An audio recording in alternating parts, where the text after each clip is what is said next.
Вот хочешь провести вечер с пользой для здоровья, включаешь оздоровительную игру и травмируешь свою психику ближайшую пару часов. И я как-то так с Долой познакомилась. Добро пожаловать в Degrees of Ludity. И да, дисклеймер. Персонажи вымышлены, все совершеннолетние, визуального трэша не будет, автор осуждает и все такое. Если не переносишь даже косвенных упоминаний насилия, выключай ролик, тебе это не надо.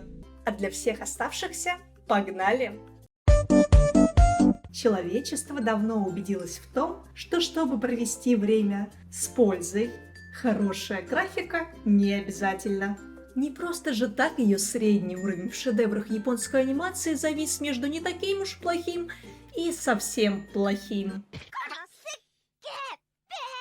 Видимо, чем-то таким руководствовался Врелнир, берясь за создание своей текстовой игры для взрослых. Ну или он просто хотел сотворить нечто максимально извращенное, не умея рисовать. Это вступление было записано до того, как Разраб ответил мне и объяснил реальную историю создания и источники вдохновения. И предположение, мягко говоря, вообще неверное. Но давайте об этом и том, при чем тут российский игропром, я расскажу ближе к концу ролика. Degrees of Ludity – культовое в NSFW сообществе текстовое RPG с элементами выживания и симуляции. Любят игру во многом за ее мрачную атмосферу. Городок, где происходит действо, на первый взгляд кажется ни капли не примечательным, но стоит копнуть глубже и понимать, что вокруг творится Содом и Гоморра. Только тут разгневанный бог на огонек не заглянул. Большинство местных одержимы сексом. Правоохранители закрывают глаза на преступления, а многие из NPC — это худшие люди, которых ты когда-либо встречал.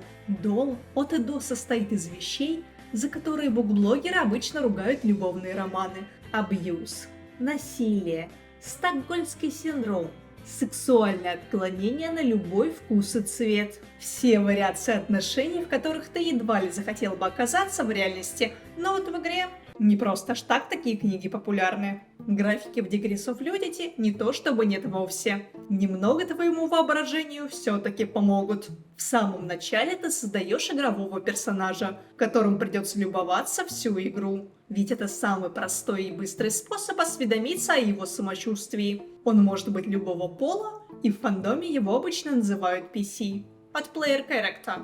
Так что дальше буду называть его пекарней. PC, персональный компьютер, пекарня, да? Поняли.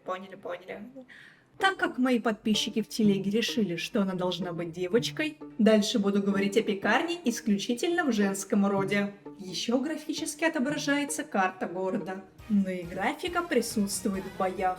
Довольно условно прорисованы самые беззащитные места пекарни и попытки их атаковать. Но в принципе все то же самое и даже больше описано полотном текста выше. И картинки можно спокойно отключить. Местная пиксельная графика все-таки не самая красивая. При первом знакомстве она показалась мне даже уродливой, но привыклась, стерпелась, слюбилась. Становится не до художественных красот, когда изучаешь полный тайн и извращений город. Тут кукухой бы не поехать, пока пытаешься заработать денег. А деньги тебе нужны, чтобы отдавать их Бейли. Тут сразу оговорюсь, что все неигровые персонажи в Дол названы гендерно-нейтральными именами. Ну то есть непонятно по имени, мужчина это или женщина, как Саша или Женя. И при прохождении могут оказаться любого случайного пола, если ты, конечно, сам не подкорректируешь это в настройках. Дальше я буду говорить обо всех, будто они мужчины, раз уж наша героиня девушка. Но имейте в виду, что они могут быть и дамами. Что мы, конечно же, очень-очень осуждаем, лесбийский секс плохо. Так вот, пекарня-сирота. В начале игры она достигает своего совершеннолетия, и владелец приюта Бейли заявляет, что раз уж он безвозмездно содержал ее все это время, то теперь девушка должна возместить ему все расходы. Деньгами, конечно же. Каждую неделю он будет требовать какую-то сумму, которую в выходные с тебя стрясет. А если денег будет не хватать, то пекарне придется узнать, что у Бейли есть для нее неоплачиваемая подработка. А дальше крутись-вертись как хочешь. Игра предоставляет большую свободу действий. Можешь ходить в колледж для взрослых и честно подрабатывать в свободное время. Можешь танцевать в клубе, можешь воровать. Исключительно в игре. Да и даже там тебя за такое отправят в тюрьму. Можешь отправиться на поиски сокровищ, а можешь попытаться найти жилье помимо приюта, чтобы никогда туда больше не вернуться. Далеко не все из этих вариантов доступны прям со старта. Придется покачать навыки, познакомиться с нужными людьми и вот это все. Почти как в реальности. За исключением того, что в реальности ты такой фигней скорее всего заниматься не будешь. В Дол есть 3 вида неигровых персонажей. Обычные NPC — это какие-то рандомно сгенерированные болванчики. У них нет имени. По крайней мере, ты его никогда не узнаешь. Только описание в духе худой мужчина или загорелая девушка. Кроме них существуют так называемые люди, представляющие интерес. У них уже есть свои имена, и ты будешь частенько с ними сталкиваться. Это чаще всего владельцы разных заведений в городе, учителя и какие-то примечательные личности. Бомж из канализации, например, или призрак. У многих из них есть свои скелеты в шкафах. У некоторых даже какое-то раскрытие, и занятно при прохождении в этом копаться. Но куда больше цепляют внимание, конечно же, любовные интересы. На данный момент их в Дол аж 9 штук. На любой вкус и цвет. Все со своими приветами. Ведь остаться адекватным в этом городе удается мало кому. С любовными интересами куда больше уникальных взаимодействий, чем с другими NPC.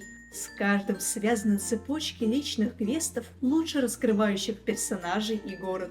Хотелось бы мне так сказать, но игра, мягко говоря, далека от окончания разработки. Личные квесты, а уж тем более их цепочки, есть далеко не у каждого, да и окончание некоторых из имеющихся ощущается как надпись «Продолжение следует» в конце интригующего сериала. Интереснее всего, конечно же, впервые играть в Дол вообще вслепую. Но все равно хочу немного приоткрыть для тебя этот мрачный мир и представить местный зоопарк.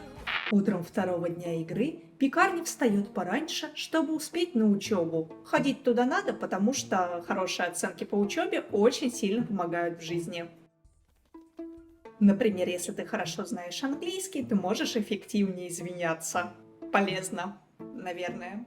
Она уже собирается выходить, как вдруг слышит голос позади себя. «Эй!» Это Робин, еще один сирота, живущий в этом приюте. Он всегда смотрел на Пекарню снизу вверх, несмотря на то, что они примерно одного возраста. Робин устремляется к игроку, но не успевает затормозить и почти падает. Он говорит, что хочет кое-что показать Пекарне. Этим чем-то оказывается самая будоражущая вещь на свете и причина почаще заходить в гости к парню. Робин — это наша лучшая подружка. Даже когда он друг. Всегда обнимет, пожалеет, закомфортит. Каким-то чудом он умудрился вырасти абсолютно адекватным, хоть и не самым уверенным в себе человеком. Само олицетворение булочки с корицей. К сожалению, эти булкокоричность и правильность не позволяют ему заработать достаточно денег, чтобы удовлетворить жадность Бейли. Стоит, продает там свой лимонад и какао. Типа, кто это купит вообще?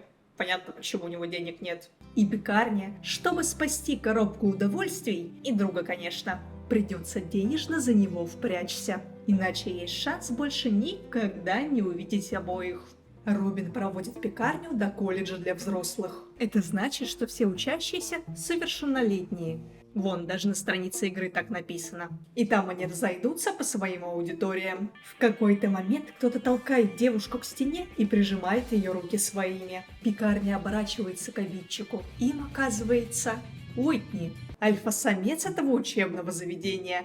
Прогульщик, хулиган, обладатель роскошной блондинистой щелки на один глаз и воплощение глупеньких девичьих фантазий о плохом мальчике. Он приказывает Пекарне больше не мешать. Иначе Уитни покажет девушке, где ее место. Даже когда парень уходит, предупреждение все еще звучит в голове игрока. Мы видим этого щелкастого впервые, а он уже требует ему не мешать. Но тут сразу ясно, что у крутого мальчика просто зудит на Пекарню. Я читала такое, я все знаю. Уитни просто из тех, кто флиртует с девчонками, дергая их за косички. Сейчас их еще называют, как там, цундере. Вот, да. Тут, правда, дерганием за волосы не ограничится. У Уитни, в принципе, довольно богатая фантазия на разнообразные издевательства.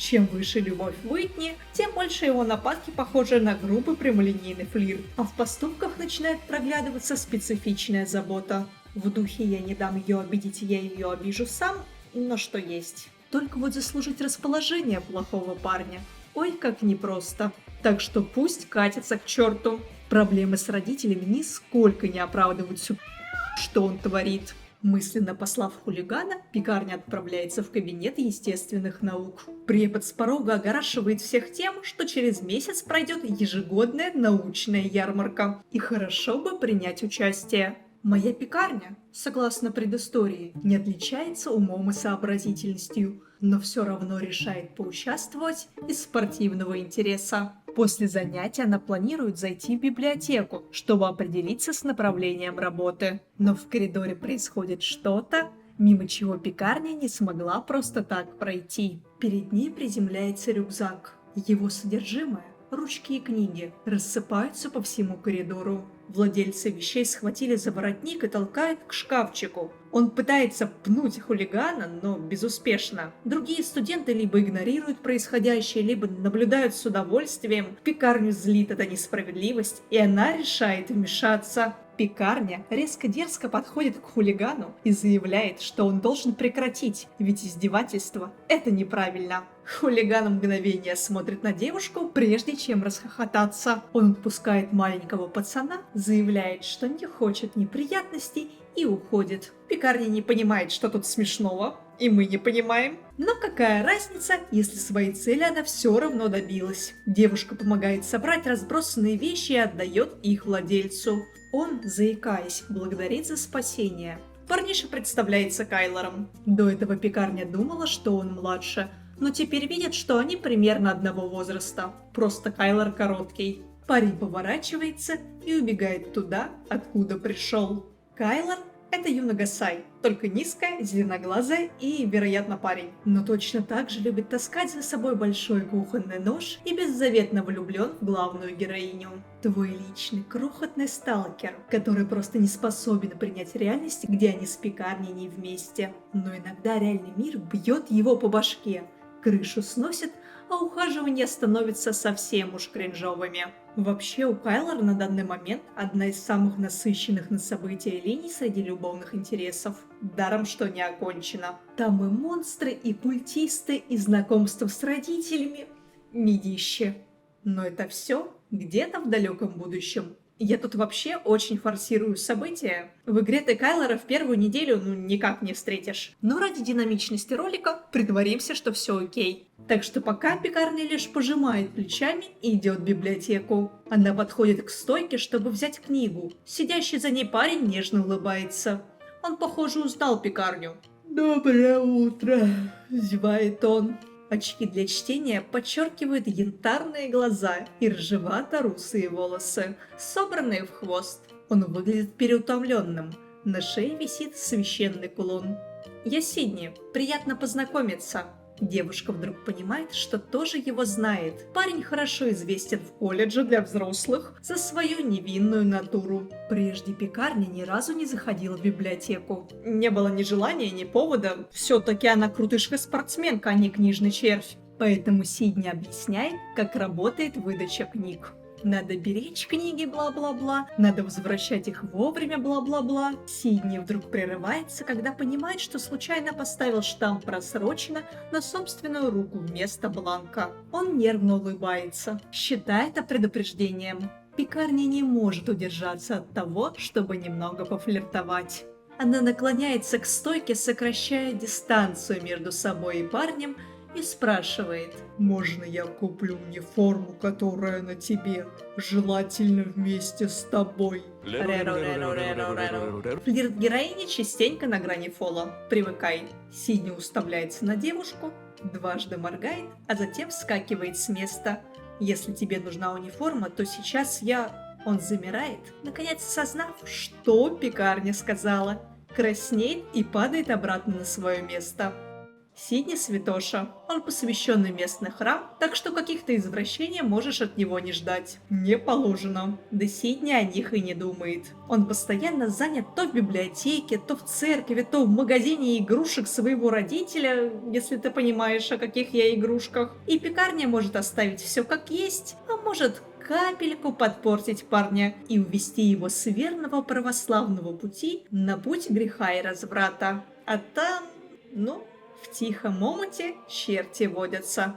Пекарня одалживает пару книг, чтобы определить, где растет мох. Какое везение! Один из необходимых видов водится прямо в парке неподалеку. Девушка направляется туда и обнаруживает растение на статуе. Жизнь в приюте научила пекарню, что полагаться можно только на себя, и она пытается залезть на статую за мхом. Но один неудачный шаг, и героиня падает прямо в объятия хорошо выглядящего мужчины в костюме. Он легко поднимает пекарню и помогает ей добраться до вожделенного мха, а затем приглашает девушку выпить в одном милом местечке. Это Эвери.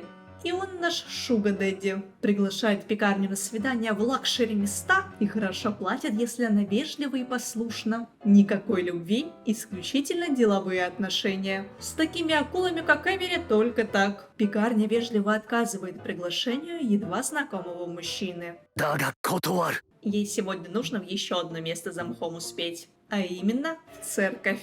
Да, ту самую, в которой после колледжа для взрослых торчит Сидни. В принципе, он и сейчас там. Носится туда-сюда с чистящими принадлежностями и не обращает никакого внимания на пекарню. Ну и не надо. Девушка сама найдет, что ей нужно. Она бегает по храму в поисках мха, пока не натыкается на дверь с красным крестом на ней. Важно выглядящий мужчина в белом балахоне, который все это время молился у алтаря, вдруг окликает ее и предлагает пройти инициацию в храме. Пекарня же явно заинтересована во всем этом, раз уже какое-то время бегает по церкви и заглядывает под каждую скамейку. Девушка соглашается.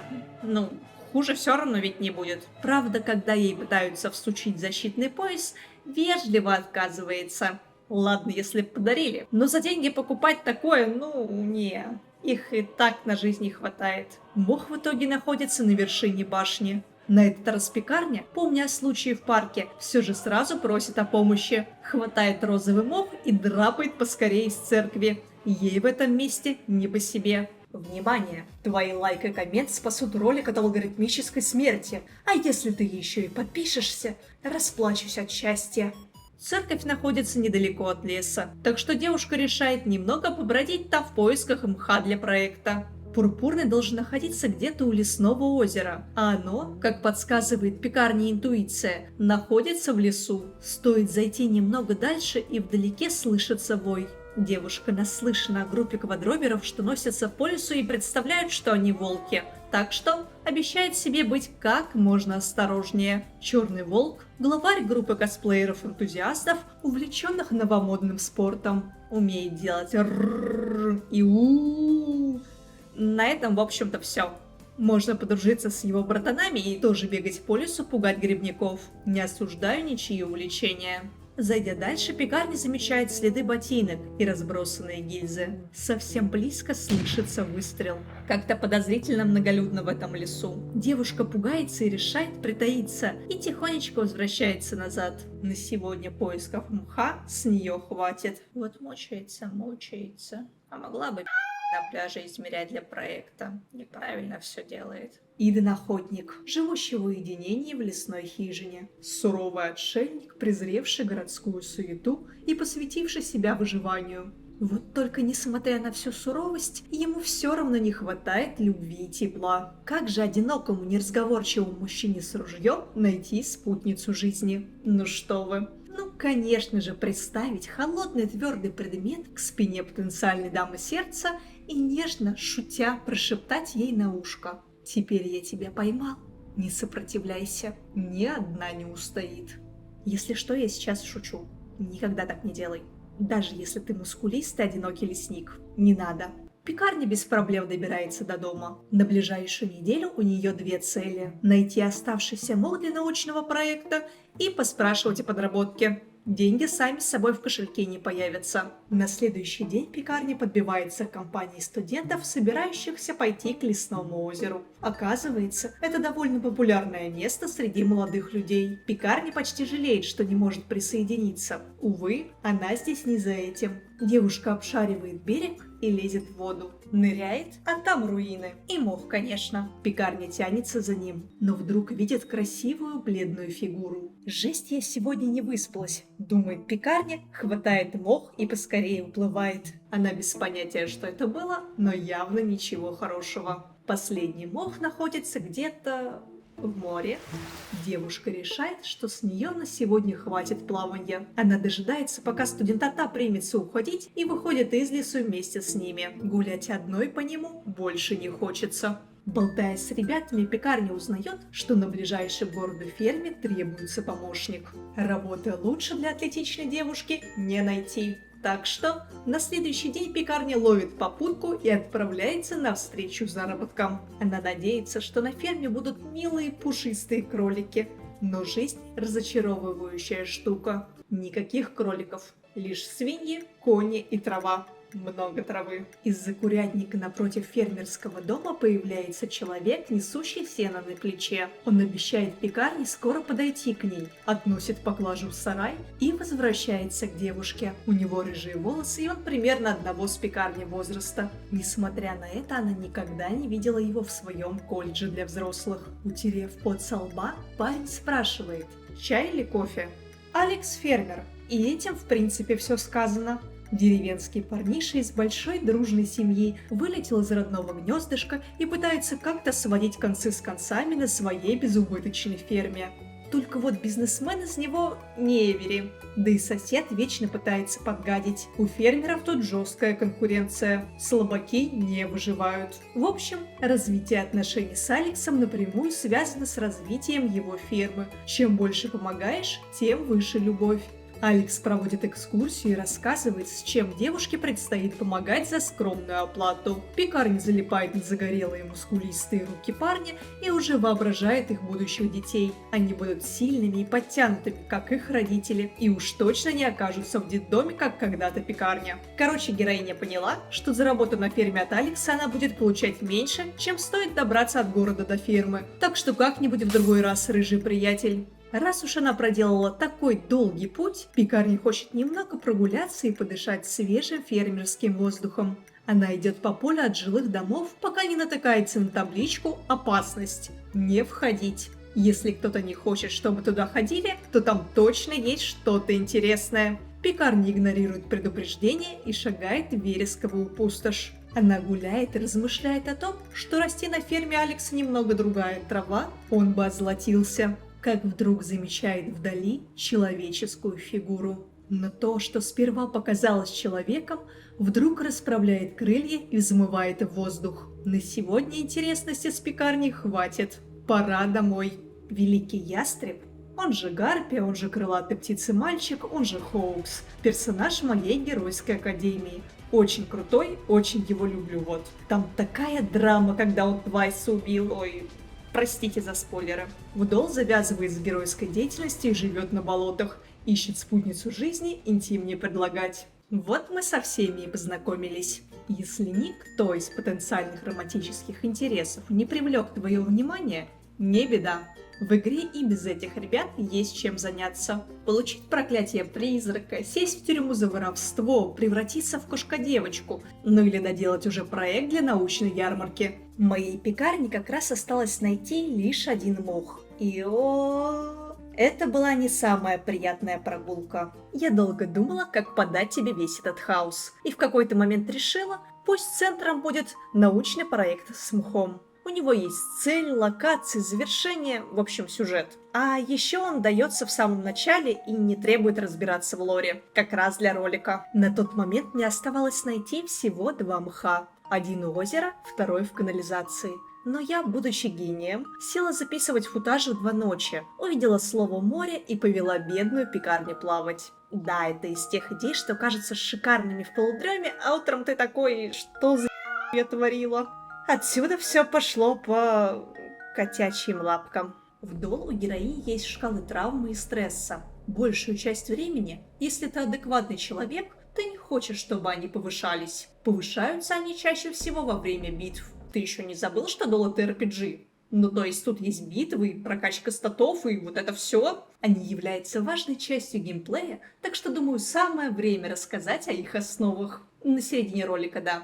Так как любовь — это война, то опции «сосать» и «кусить» находятся прям рядышком. В общем-то, твоя задача как игрока — решить, будешь ли ты пытаться противостоять врагу с помощью физической силы, или сделаешь так, чтобы он поскорее получил, чего хотел, и нанес тебе как можно меньшую травму. Выбираешь свои очаровательные атаки и смотришь на результат. В общем-то, это вся суть. Разве что, в отличие от большинства игр, в доллар наносится не по здоровью героини, а по психике. При сильных стрессе и травме героини не способны противостоять происходящему вокруг трэшу. Игра в такие моменты становится очень однообразной и превращается буквально в симулятор боли. Ты устаешь от дерьма, что происходит вокруг, но оно не перестает случаться и не перестанет, пока ты не придумаешь, как стабилизировать состояние пекарни. Это не первая моя сессия в дом, и в этой игре мне удавалось держать героиню в норме. Но мое решение пойти поплавать неожиданно привело меня к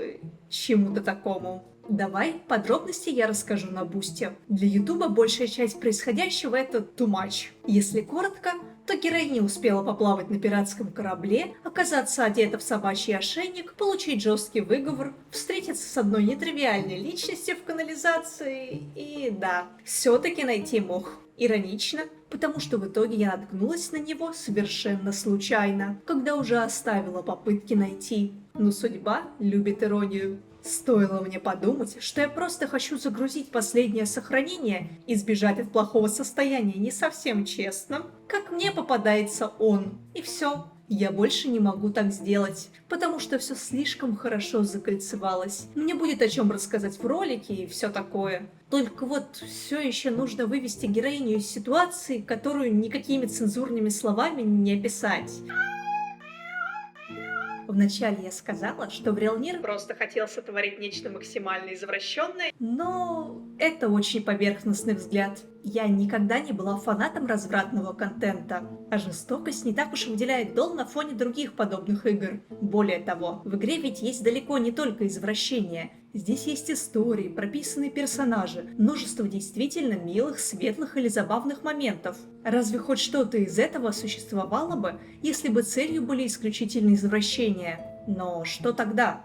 Я написала разработчику Дол и задала ему парочку вопросов о том, что его побудило и вдохновило. Ответ Врелнир помог мне понять, что действительно делает Дол уникальной. В ее центре не разврат, а травма.